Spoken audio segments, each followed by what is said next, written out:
Acaba de decir hace un momento que el estudio de la doctrina del hombre es una de las enormes necesidades de aquel que quiere estudiar la Escritura.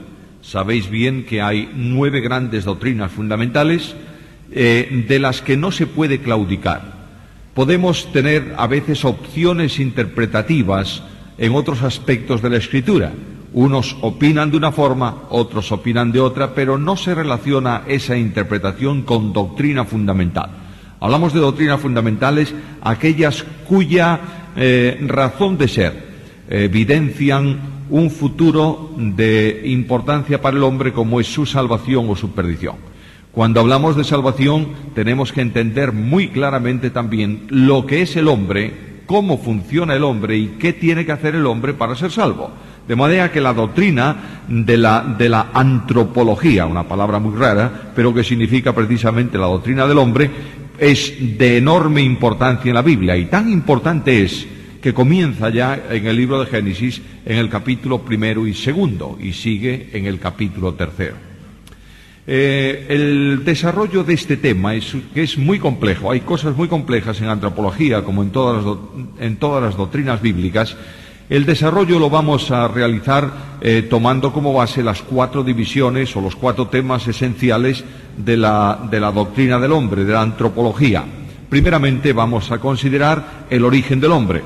En segundo lugar, la naturaleza esencial del hombre, es decir, por qué el hombre es, cómo es, cuáles son los elementos que integran su propia naturaleza, y ahí entraremos también de forma muy especial a dedicarle un poco de tiempo, más tiempo, a la parte espiritual del hombre. Luego veremos el estado original del hombre, es decir, cómo el hombre salió de las manos de Dios, la cuestión de la inocencia del hombre sin pecado, la cuestión del libre albedrío, el asunto sobre la personalidad, y también las cualidades morales del primer ser creado por Dios en cuanto a estado original perfecto sin pecado. Tendremos que ver luego, en cuarto lugar, la caída del hombre y ver qué cosa afecta o de qué manera afectó el pecado al hombre y cómo el pecado se ha incorporado en la propia naturaleza del hombre y cómo, por razón de esa incorporación del pecado en la naturaleza del hombre, el hombre es lo que es decir, un ser caído y un ser, decían en el título del seminario, grandeza y miseria del hombre. Efectivamente, el hombre, queridos hermanos, es muy grande. En primer lugar, porque fue un ser creado por Dios mediante un consenso divino. No solamente obedece a un plan de creación, sino a un plan de deliberación de Dios. Dios deliberó, las personas divinas deliberaron para la creación del hombre. Al mismo tiempo tiene una enorme importancia el hombre, porque sabéis bien que una naturaleza humana es naturaleza de Dios.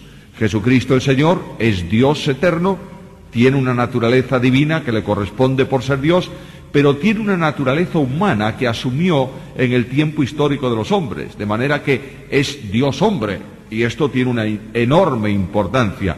Entender al hombre a través de Jesús también es una de las grandes necesidades del estudio de la antropología bíblica. Por otro lado, esta grandeza del hombre tiene que ver o contrasta con su profunda miseria. El hombre es un ser caído, por tanto un ser limitado e incapaz absolutamente por sí mismo de salir de esa situación.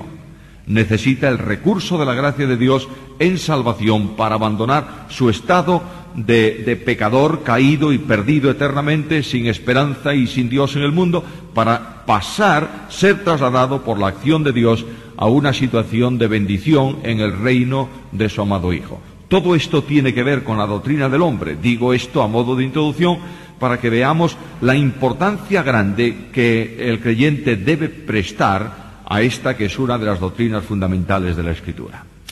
Ahora, vamos a comenzar a estudiar hoy, a considerar. Yo no voy a descubriros nada nuevo. Vosotros sois personas que conocéis bien la Biblia, que habéis leído la Biblia, estudiado la Biblia. Por tanto, lo único que vamos a hacer es recordar.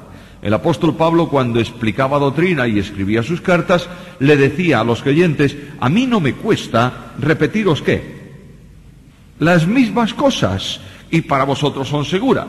Cuando tú lees un pasaje de la Biblia la primera vez, descubres 4 cosas en él, la segunda 6, la tercera 8, y a medida que pasa el tiempo vas descubriendo en el mismo pasaje riqueza tras riqueza. Así ocurre también con la doctrina del hombre.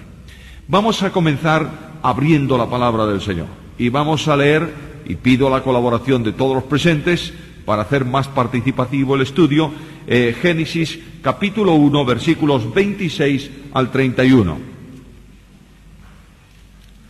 Génesis capítulo 1, versículos 26 al 31.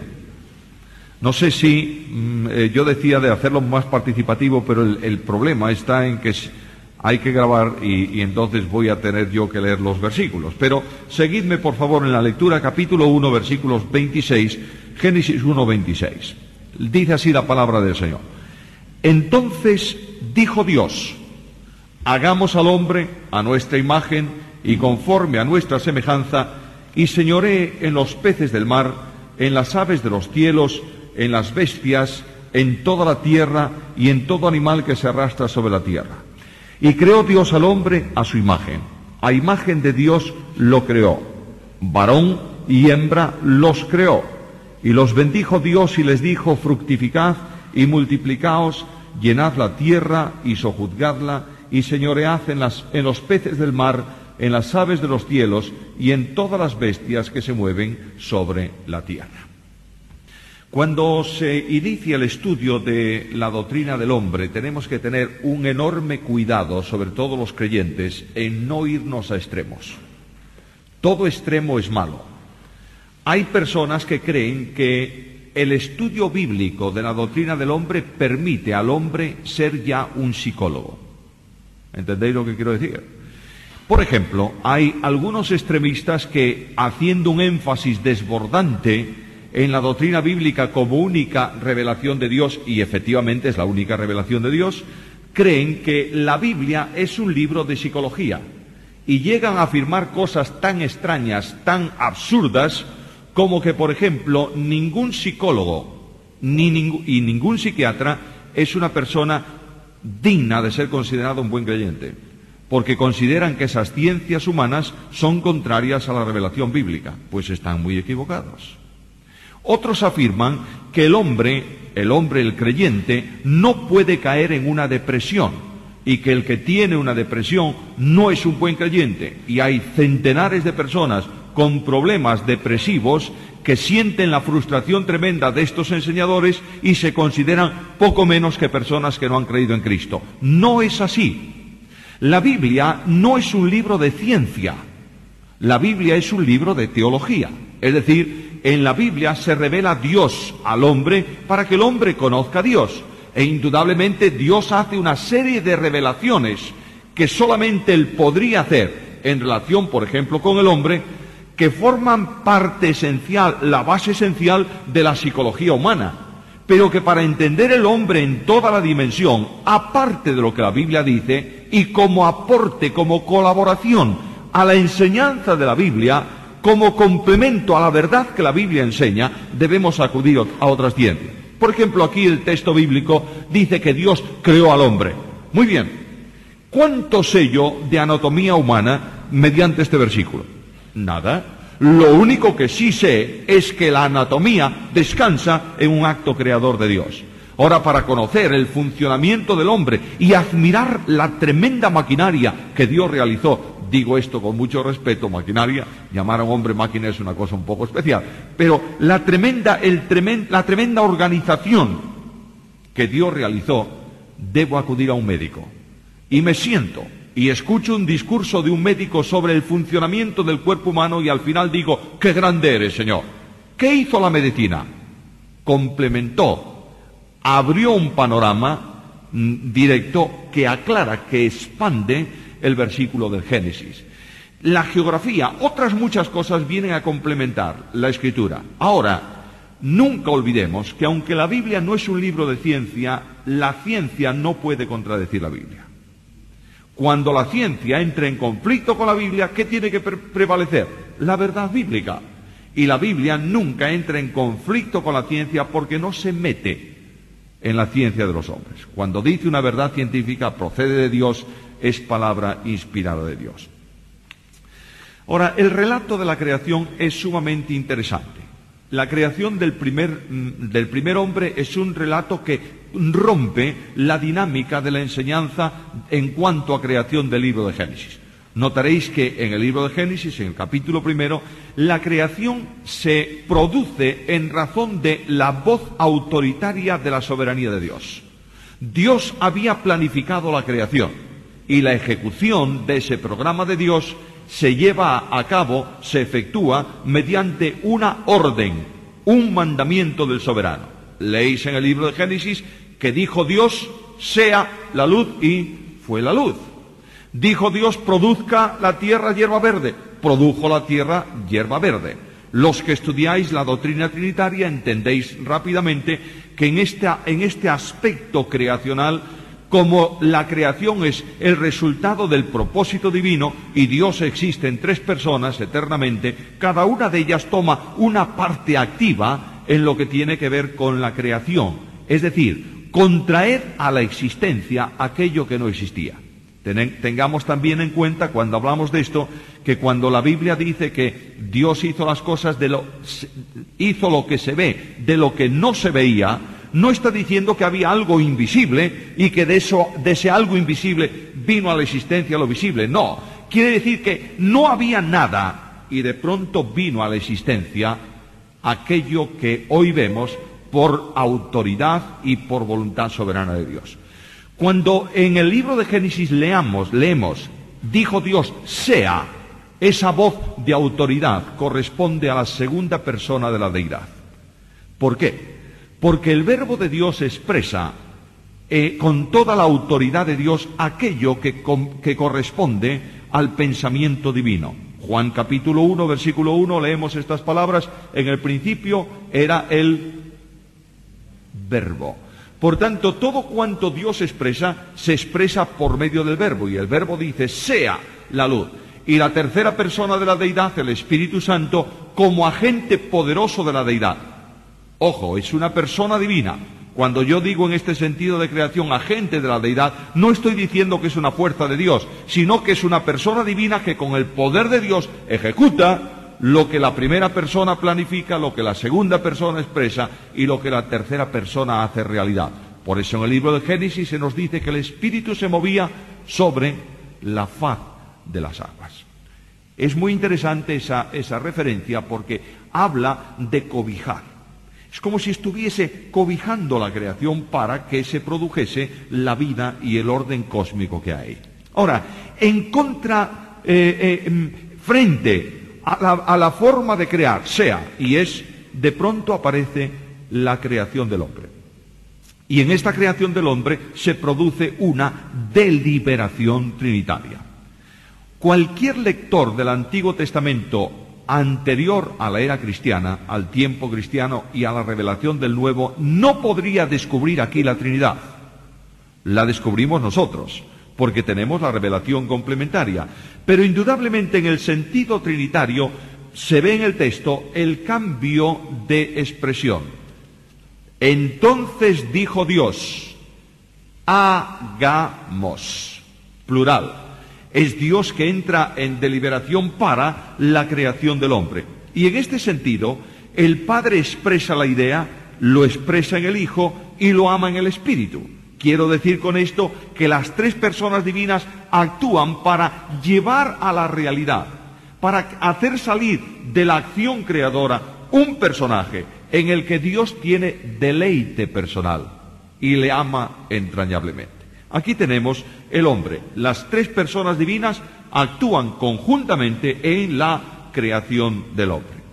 Nos dice el texto bíblico que el hombre fue creado a imagen y semejanza de Dios. Dos asuntos sumamente interesantes.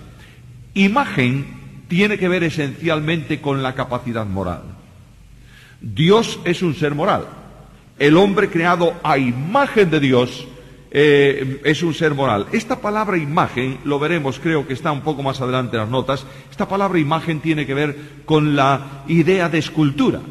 De manera que cuando vosotros veis un monumento en vuestra ciudad, ahí en el parque arriba tenéis uno muy importante, pues ahí tenéis en una figura la representación de la imagen de un determinado personaje. Dios es esencialmente un ser moral. El hombre, por tanto, es un ser moral porque ha sido hecho a imagen de Dios. Luego está la semejanza. Y la semejanza tiene que ver específicamente o esencialmente, entre otras cosas, pero principalmente, en el ejercicio de autoridad. El hombre es capaz de ejercer autoridad. Miremos un texto de Isaías capítulo 14 y versículo 14. No es doctrina del hombre ese texto, simplemente lo cito como referencia a semejanza. Isaías capítulo 14, versículo 14, es el pasaje, uno de los dos pasajes del Antiguo Testamento que enseñan la caída de Satanás. 14, 14. Dice así: sobre las alturas de las nubes subiré y seré semejante al Altísimo. Satanás, sabéis bien, nunca dijo seré igual a Dios. No puede ser omnipotente, ni omnisciente, ni omnipresente. Lo que Satanás quería era ser semejante a Dios, ¿sabéis para qué? Para ejercer autoridad. Él tenía un propósito y un proyecto de tener un trono y ejercer autoridad al margen de Dios. Por eso dice el texto, seré semejante al Altísimo. En este sentido, la parte inmaterial del hombre le va a capacitar, primeramente para ser conforme a su imagen, en segundo para ser conforme a su semejanza. De otra forma, lo voy a decir con palabras muy sencillas y muy claras. El hombre es creado como una copia del carácter moral de Dios. Y algunas cualidades del hombre solamente pueden ser entendidas si entendemos el carácter moral de Dios. Ahora, la semejanza nunca equivale a igualdad. Por ejemplo, miremos el término semejanza en el libro de Génesis, capítulo 5 y versículo 3. Y vivió Adán 130 años. Unos cuantos años, Y a los 130 años engendró un hijo a su semejanza, conforme a su imagen, y llamó su nombre Set. ¿Era Set Adán? No, pero era semejante a Adán y conforme a la imagen de Adán. Como quiera que Adán llevaba la imagen de Dios en sí, significa que esta imagen de Dios, en cuanto a la parte espiritual del hombre, se transmite también. Dios se la comunicó al hombre y toda la descendencia de los hombres llevamos en nosotros la imagen y semejanza de Dios. Ahora, la parte material del hombre, vamos a entrar en algo más, algo menos intenso que esto, que es la parte inmaterial. Vamos a notar la acción creadora de Dios en cuanto a la parte material del hombre. Capítulo 2 de Génesis, versículo 7. Sí, hay un versículo, por ejemplo, hay muchos, pero uno de ellos es: sed santos porque yo soy santo. Y aquí tenemos el mismo condicionante. La moral de Dios, Dios desea que su criatura ejerza la misma cuestión o se identifique con esto. Es muy interesante notar que eso se lleva a unas consecuencias tremendas en el Nuevo Testamento.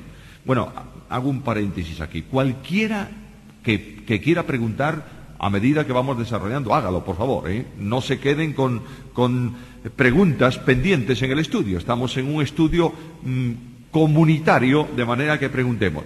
Esto decía que esa consecuencia se lleva al límite absoluto en la vida del creyente cuando Juan dice en su epístola: conforme Él es, así somos nosotros en este mundo. De manera que aquí tenemos una cuestión muy importante, porque tiene que ver con y lo veremos uno de estos días, Dios mediante, tiene que ver con la relación paterno-filial.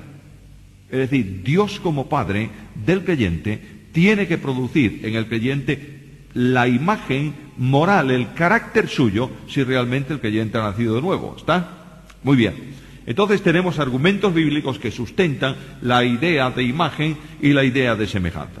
Ahora, la parte material del hombre en la creación, capítulo 2 y versículo 7. Entonces Jehová Dios, mirad en esos 2 capítulos de Génesis, cuando encontréis ahí en vuestra Biblia Jehová Dios, sabéis que en hebreo está Yahweh Elohim. Es decir, el Señor creador, el soberano, el que actúa sin rendir cuentas a nadie. Aquí está el nombre Jehová Dios. Jehová Dios entonces formó al hombre del polvo de la tierra y sopló en su nariz aliento de vida y fue el hombre un ser viviente. El hombre fue formado por la acción inmediata de Dios. En el momento en que Dios dijo, hagamos al hombre, Dios se pone a actuar. La enorme diferencia que hay entre Dios y nosotros es que nosotros a veces tenemos buenos propósitos, pero no los ejecutamos. Pero cuando Dios dice hagamos, inmediatamente se pone en marcha para llevar a cabo eso. Y el Señor Dios lo primero que hace es observar su creación. No hace falta crear nada nuevo para la parte material del hombre, porque es suficiente lo que ya ha sido creado. Notaréis que de la misma manera que Dios no crea a una mujer de nada que no había creado en cuanto a humanidad, porque fue sacada del varón, de la misma manera, la parte orgánica, la parte física del hombre está ya, los elementos que la constituyen están ya en la creación. Por tanto, el Señor Dios lo único que hace es recolectar, acopiar esos elementos. No dejemos volar demasiado la imaginación para pensar, como a veces pensamos, que el Señor Dios hizo un muñeco de barro con la forma de un hombre y no necesitó eso. Simplemente dice la Biblia que la parte física del hombre, la parte material del hombre, está constituida por elementos que están en la creación, literalmente en el polvo de la tierra o en la creación de la tierra. Hay los científicos que saben mucho de esto, yo no sé nada de eso. Los científicos que saben mucho de eso dicen que el hombre tiene aproximadamente 16 elementos de la tierra en su constitución y que eso forma un 6% de todo nuestro cuerpo. Y el 94% restante está formado por agua y gases. Pero esto es así. Entonces, todo cuanto nosotros somos en cuanto a parte material está contenido en el planeta Tierra, creación de Dios. Eso es lo que yo quería decir. Ahora, por eso, cuando el hombre muere, ¿qué pasa con su parte material? ¿Regresa a dónde? ¿A dónde fue tomado? Retrocede. Lo que ocurre es que la parte material, al separarse del espíritu, automáticamente no puede continuar con la misma vida y retorna a donde fue tomado, al polvo de la tierra. Ahora ya tenemos elementos materiales, pero elementos que no tienen vida en sí, ¿verdad? Por ejemplo, el azufre y otras muchas cosas no tienen vida en sí mismo. Si vais, aquí tenéis un sitio muy cercano a vosotros donde hay mucho azufre. Estoy refiriéndome a una de vuestras grandes bellezas, que es Puente Inca. Bueno, ahí podéis meter una bota en el agua, la sacáis al cabo de un tiempo, está amarilla, llena de azufre. ¿Tiene vida eso? No, señor. Es un elemento más de la naturaleza, pero no tiene vida. Cuando el Señor Dios tiene en su presencia los elementos que Él ha decidido que constituyan la parte material del hombre, va a comunicarle vida. La vida se la comunica Dios al hombre. La vida es, por tanto, potestativa de Dios. Y notaréis que dice en el versículo 7 que entonces Dios sopló en su nariz aliento de vida. Sorprendente es que esta palabra vida, singular en castellano, es vidas, plural en hebreo. Quiere decir, por tanto, que el Señor Dios alentó en aquel conjunto de elementos inanimados, alentó dos aspectos de la vida que sólo Él puede dar. Por un lado, alienta la vida biológica, que hace que aquello que no tiene vida tome vida y pueda relacionarse y funcionar con vitalidad aquí en la tierra, vida biológica. Por eso se habla de que el hombre es un ánima viviente. En segundo lugar, le comunica vida espiritual, porque cuando estudiemos la parte inmaterial del hombre notaréis que el espíritu es el elemento más elevado de la parte inmaterial y le permite al hombre, a diferencia del resto de los animales, relacionarse ¿con quién? Con Dios. Aquí tenemos, por tanto, una situación muy especial. La parte material no puede separarse de la parte espiritual a no ser que se produzca un estado de muerte física. Ahora llegamos a un convencimiento o a un conocimiento muy importante. ¿Qué es la muerte en la Biblia? Bueno, vosotros sabéis bien que si leéis un diccionario y leéis la definición de muerte, vais a encontrar más o menos algo parecido a esto. Muerte es la cesación o el cese de la existencia. Esto es para la filosofía, pero para la Biblia no. La muerte física del hombre es cuando de esa parte orgánica se separa la parte inmaterial. ¿Y se produce qué? La muerte. Por eso la muerte, cuando se trata en la Biblia, siempre se enfatiza de este modo. Por ejemplo, cuando el Señor muere en la cruz del Calvario y da su vida, dice el texto bíblico que habiendo dado el Espíritu, murió. Expiró. ¿Por qué? Porque se separó de su parte orgánica, de su cuerpo orgánico, la parte espiritual. Y la Biblia dice que el espíritu vuela ¿a quién? A Dios que lo dio. Y la parte orgánica, sin ese espíritu, muerta, regresa al polvo de donde fue tomado. Esta separación de la parte orgánica, física, y de la parte inmaterial, espiritual, para el creyente le produce una enorme bendición, porque el espíritu que vuela a Dios significa que el creyente que muere pasa a estar presente con Cristo, dice Pablo, lo cual es muchísimo mejor.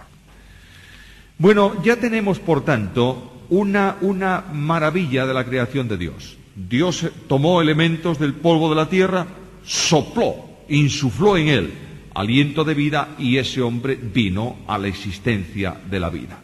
Se produce, por tanto, dos conceptos teológicos aquí. Surgen de aquí dos grandes conceptos teológicos: hombre interior y hombre exterior. ¿Qué es el hombre exterior? Pues es lo que nosotros vemos. El apóstol Juan, por ejemplo, suele utilizar una palabra en sus escritos, carne. Y aquel verbo fue hecho carne. Y cuando vieron a Cristo, ¿qué vieron? En el hombre exterior, en la naturaleza externa, en la parte física del hombre, adivinaron que aquel que se movía era un hombre como otro cualquiera. Y recordáis que cuando Jesús pregunta a los discípulos, a ver, ¿quién dicen las gentes que soy yo? ¿Qué le respondieron? Literalmente un hombre, un gran profeta, un gran maestro. Algunos pensaban que era Juan, que se había levantado de los muertos, pero ¿qué veían en la parte exterior? Un hombre.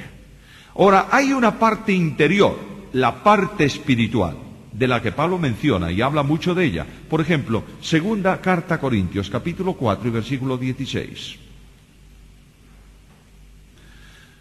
Por tanto, no desmayamos. Antes, aunque nuestro hombre exterior, nuestra carne, se va desgastando, el interior, no obstante, se renueva de día en día. Aquí tenemos las dos grandes divisiones del hombre en cuanto a su creación: la parte material y la parte inmaterial. Voy a resumir este primer asunto diciendo simplemente que la Biblia afirma que el hombre es una creación de Dios. ¿Está claro? Es una creación muy especial, pero es una creación de Dios.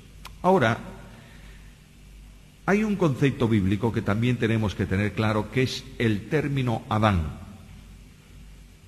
Adán, hombre, puede referirse al elemento de la especie, varón, o puede referirse a la generalidad de la especie, hombre. Cuando nosotros estamos hablando en un diálogo decimos, sí, porque los hombres, y no estamos refiriéndonos específicamente a los varones, Los hombres no pueden vivir fuera de la tierra. Las mujeres tampoco, ¿verdad que no? No, naturalmente que no. Luego esa palabra hombres puede abarcar una generalidad, pero podemos referirnos al hombre varón. Y también decimos, bueno, los hombres suelen usar el pelo corto, las mujeres el pelo un poco más largo, a veces al revés. Pero esto es cuestión de moda y de tiempo. Pero indudablemente, hombre, Adán se refiere generalmente a estos dos aspectos en el libro de Génesis. Tenemos que distinguirlos tremendamente. Lo veremos también, Dios mediante. Si no es hoy, será mañana o pasado mañana. El asunto es que cuando Dios proyecta la humanidad, el hombre, como habitante de la tierra, como ser en el cual Él va a delegar gobierno y autoridad, lo proyecta en dos elementos: el varón y la mujer. El libro de Génesis en principio nos habla de cómo viene a la existencia el primer elemento de la raza humana, que es el varón. Dios creó al varón. Alguien dirá, ¿y por qué no creó antes a la mujer? Bueno, tendríamos que preguntárselo a Él. Lo único que dice Cristo es, sí, Padre, porque a ti te agradó. La Biblia, la historia de la humanidad comienza por la creación del hombre. En ese sentido, además de la creación, el origen de la carne humana, es también el origen del varón como primer elemento de la raza humana. Pero inmediatamente que Dios observa a ese hombre funcionando, descubre que el propósito de él, creacional, en relación con los hombres, es bueno en gran manera. Notáis que cuando Dios me gusta mucho decirlo así, cuando Dios se asoma al balcón de su gloria a ver lo que hizo, ¿qué dice Dios? Vio Dios lo que había hecho y aquí que era bueno en gran manera. Ya está. Luego, la humanidad, en el pensamiento de Dios, varón y hembra, la extensión de la raza conforme al programa de Dios no estaba completa. No es que fuese malo el varón, es que no estaba completa la situación, por tanto había que avanzar un paso más en la creación de la mujer. Y la creación de la mujer la tenéis en el capítulo 2 y versículo 18. Leemos este texto, dice así: y dijo Jehová Dios, no es bueno que el hombre esté solo, le haré ayuda idónea para él. Dios decide crear la mujer. Ahora, mis queridos hermanos, aquí hay un concepto teológico de enorme importancia en relación con la mujer. Ayuda idónea. No la criada de la casa, sino la ayuda idónea para el varón. ¿Qué es esto? Literalmente la expresión hebrea que se traduce como ayuda idónea significa alguien con quien dialogar. Ahí tenéis al hombre. El hombre es perfecto, tiene comunión con Dios, dialoga con Dios, pero tiene que ejercer autoridad en la tierra. Tiene que ejercer dominio sobre la creación. Y los actos del hombre deben ser sopesados y contrastados. Le falta un elemento y dice, yo le voy a dar una ayuda idónea. Es decir, lo voy a decir con otras palabras para que lo entendamos bien. A este hombre le falta un tú con quien dialogue. El hombre no podía hablar con los animales del campo, ¿o podía? Bueno, podía hablar, pero los animales no le iban a responder, ni iban a entenderle. Simplemente les puso nombre porque Él es el Señor aquí en la tierra y Él gobierna en la creación por delegación divina. Ahora, esta ayuda idónea tiene que ver, fijaros bien, por favor, con el ejercicio de autoridad. ¿Por qué? Porque el ejercicio de autoridad que Dios establece para el hombre no se le da al varón solo, sino a los dos. Leemos capítulo 1 y versículo 28. Los bendijo Dios y les dijo, fructificad, multiplicaos. Ahora mirad la autoridad. Llenad la tierra y sojud, gadla, plural, y señoread, plural, sobre los peces de la tierra, etcétera, etcétera. De manera que el ejercicio de autoridad no le fue dado al hombre solo, le fue dado al hombre y a la mujer. Una cosa es ejercicio de autoridad, otra cosa es subordinación u orden establecido para el funcionamiento de la creación. Muy distinto una cosa de la otra. En el orden de funcionalidad Dios lo establece de esta manera: Dios, Cristo, hombre, mujer. Y Satanás quiso dar vuelta al proyecto de Dios, lo veremos en la caída, de modo que fuese mujer, hombre, Cristo, Dios. Pero como Cristo, Dios, ya estarían marginados a causa del pecado, ¿quién quedaría? Satanás, mujer y hombre. Le habría dado completamente la vuelta al programa de Dios, y Dios tuvo que intervenir, porque el soberano no puede ver truncado su programa y su propósito. Por esto también en la carta a los Corintios el apóstol Pablo habla de la aceptación voluntaria por parte de la mujer y por supuesto por parte del hombre del orden establecido por Dios. Ambos, hombre y mujer, administran la creación de Dios. Ahora observad un momento el proceso de creación de la mujer. Capítulo 2, versículo 21. Entonces Jehová Dios hizo caer sueño profundo sobre Adán, y mientras éste dormía, tomó una de sus costillas. Hebreo dice uno de sus huesos. Un hueso. Indudablemente la tradición de todos los rabinos tiene que ver con una costilla. Y probablemente sea así. Pero a la literalidad no dice exactamente una costilla. Pero esto es así. Tomó una de sus costillas y cerró la carne en su lugar. Ahora una pregunta que surge al lector de la Biblia: ¿por qué lo hizo dormir? ¿Fue una anestesia médica para un acto quirúrgico que Dios está realizando o no? Es que le iba a doler a Adán tanto que le sacaran un hueso que lo que había que hacer era dormirlo. ¿Creéis que es así? El dolor es la manifestación, una de las manifestaciones del pecado. Y notaréis que en el cielo dice: no hay dolor, no hay llanto, no hay clamor, no hay dolor. Por tanto, no había dolor en esa acción. Lo que está haciendo aquí el relato bíblico es manifestando un tremendo simbolismo. En todo esto hay un enorme simbolismo.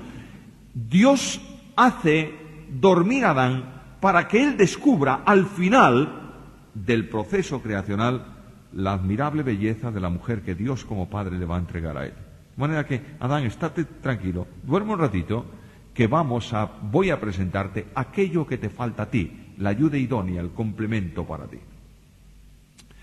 Este hueso, de esta carne, de esta parte orgánica del hombre, Dios crea a la mujer. ¿Por qué no creó la mujer del polvo de la tierra? A ver, ¿qué os parece? Venga. Bueno, quiere decir que como la carne humana ya estaba creada, no podemos volver a crear lo que ya está creado. Simplemente el poder de Dios va a hacer una cosa: multiplicar lo que él había creado. De manera que toma de la carne del hombre para crear la mujer. ¿Sabéis que los hebreos, que conocen muy profundamente el origen de las palabras hebreas, los eruditos hebreos, hablan de que este verbo crear ahí significa literalmente construir? De manera que Dios construyó de una base la mujer para presentársela al hombre. Ahora, esto también tiene otra cuestión interesante, y es que la mujer fue tomada del lado del hombre, y aquí hay un gran simbolismo. Primero, está tomada del lado del hombre para que el hombre la considere igual a él. Y Pedro dice: maridos, amad a vuestras mujeres y considerarlas como coherederas ¿de qué? De la gracia de la vida. Considérala como igual. Segundo, fue tomada del costado del hombre para que el hombre aprenda a amarla. Cuando tú llevas un niño o un amigo o tu novia o tu mujer, si estás muy enamorado de ella, por la calle, sueles hacer ¿qué cosa con ella? Echarle un brazo por encima, para que entiendas que la mujer debe ser amada. Claro, Dios pudo haber sacado eso de la cabeza del hombre. ¿Sabes lo que pasaría? Pues que posiblemente la mujer mandase en el hombre. O la pudo sacar de los pies del hombre. ¿Sabes qué pasaría? Que el hombre pisaría a la mujer. No, está a su nivel para que el hombre entienda que aquello es el regalo más admirable que Dios le ha dado. Porque él estaba incompleto y Dios le proporcionó ¿qué cosa? La ayuda idónea. Espero que esta noche cada uno de los maridos ame un poquito más a su mujer. Pero no solamente la ame teóricamente. No, por favor, díselo. De alguna manera, demuéstrale que realmente has entendido que tu mujer, tu esposa, es lo más importante en tu vida. Es tu complemento, tu ayuda idónea. Sin ella, no serías lo que tú eres. Bueno, algunos me dirán, bueno, es que tú no conoces a mi mujer. Pues. Inclusive así. Ahora, ¿cuál fue la reacción de Adán? Mirad qué bien entiende Adán lo que Dios hace. Versículo 23. Dijo entonces Adán, esto es ahora hueso de mis huesos, carne de mi carne, esta será llamada varona. ¿Por qué? Porque del varón fue tomada. La impresión que le causó a Adán cuando despertó del sueño y vio a Eva allí adelante fue de tal dimensión que él dice, esto sí que es complemento a mi necesidad, porque es de mi misma razón de ser, de mi propia naturaleza, carne de mi carne y hueso de mis huesos. Ahora, la imagen y semejanza de Dios se completa, capítulo 1, versículo 27. Creó Dios al hombre a su imagen, a imagen de Dios lo creó. ¿Qué más dice? Varón y hembra los creó. ¿Veis cómo ahora está completo el programa de Dios en la creación? No solamente hay que crear un varón, sino que hay que crear un varón y una mujer para dar origen a la raza humana y al desarrollo de la misma. 2 minutos más y vamos a descansar. Aquí aparece en relación con esto la institución del matrimonio, versículo 24. Por tanto, a consecuencia de esto, dejará el hombre a su padre y a su madre, se unirá a su mujer y serán una sola carne. El programa de Dios para el matrimonio no incluía el divorcio ni nada de esto cuando fue creado el hombre. ¿Cómo era el hombre cuando fue creado por Dios? Santo. No había ningún tipo de pecado. Las calamidades del pecado traerán muy malas consecuencias en la vida del hombre. Lo veremos Dios mediante en su momento oportuno.